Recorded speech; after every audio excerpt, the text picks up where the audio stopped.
Sahabat Solusi Arisman, kali ini kita akan bahas DC kopling. Panel DC kopling ya. Ini ada beberapa. Yang pertama, ini DC kopling berguna untuk mengamankan peralatan yang tersambung di sini seperti baterai ya.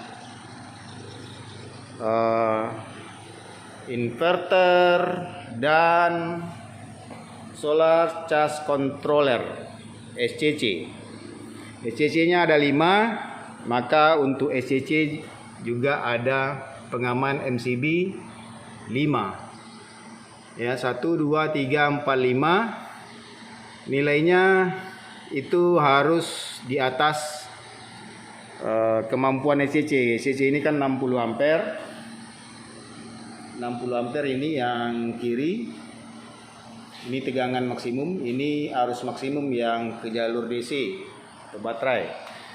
Maka boleh dipakai 63 atau 80, boleh. Ini 80 ampere ya.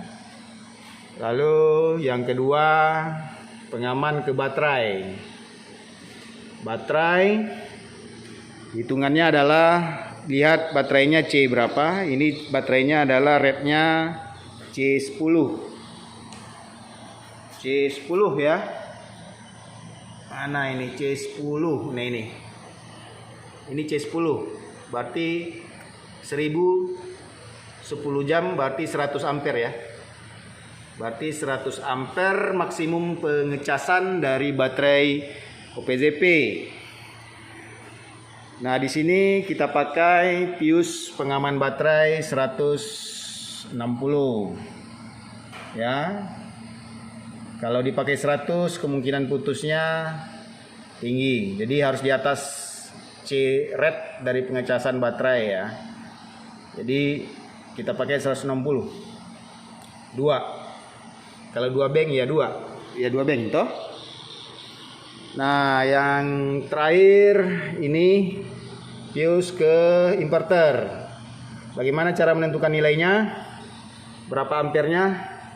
Kita baca datasheet. Ini inverter 8 kPa, continuous load di 6,8 kW.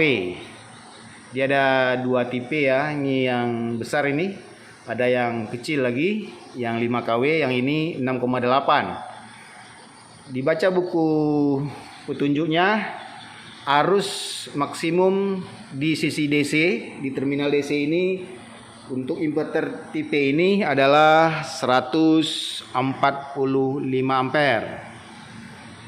Nah, makanya kita harus dibikin, kalau 150 ampere berarti di atasnya 160 ya. Namun lebih aman lagi di atas 160 ya 250 ampere, karena 140 ampere itu adalah diproteksi oleh inverter. Namun DC kopling ini sebenarnya bukan memproteksi dari peralatan yang di situ, tetapi mengamankan dari kebakaran. Karena kalau lewat dari 140 ampere, kalau konslet dia terbakar, maka fuse-nya di arus yang lebih tinggi dari operasional inverter, maksimum kita bikin 2 kali lipat atau setidaknya 50% dari 140 ampere, itu sekitar 200, di atas 200 ampere. Maka pilihan kita jatuh kepada 250 ampere. Tapi kalau 5 kW inverternya, boleh kita pakai fuse yang ukuran 160 ampere. Nah, pertanyaannya apakah boleh pakai MCB? Nah, MCB itu mudah menghidup matikan. Kalau ini agak susah. Kalau dia kelemahannya yang di fuse ini kan putus, harus ganti dulu toh. Nah, artinya di sistem baterai dengan inverter, kalau seandainya putus, itu berarti sudah terjadi persoalan di inverter atau baterai. Maka harus dilihat dulu konsletnya di mana, baru diganti. Tapi kalau seandainya kita pakai MCB breaker di sini, ada kemungkinan di saat dia banting kita naikkan lagi. Nah, itu berbahaya sekali. Makanya pilihannya yang paling aman adalah fuse untuk inverter dan baterai. Tapi kalau SCC karena dia banyak, kalaupun banting misalnya karena dia rusak, terus kita naikkan lagi karena arusnya lebih kecil, maka tidak begitu risiko terhadap kebakaran atau di SCC-nya. Memang tuh sudah rusak dia pasti banting ya. Kalau dia tidak rusak tidak akan banting dia. Rusak dalam artian terjadi short circuit. Untuk kabel kita pilih ukurannya ini ke SCC 60 ampere yang 25 mili ya. Sementara di baterai ini cukup 50 mili. Ya, karena arus maksimum hanya 100 ampere. Namun ke inverter nggak cukup, maka kita double kabel 50 mili jadi 2 atau lebih besar dari kita pakai yang 100 mili. Baru cocok kalau 1. Kalau 2 ya berarti 2 kali 50 mili.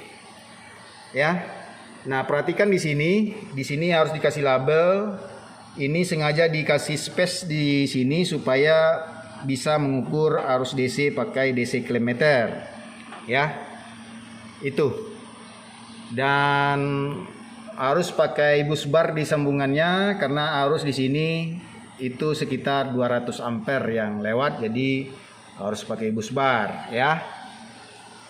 Begitu juga negatifnya juga pakai bus bar yang bisa dihitung luas penampangnya, apakah dia sanggup di atas 200 ampere. Kalau tidak dia panas.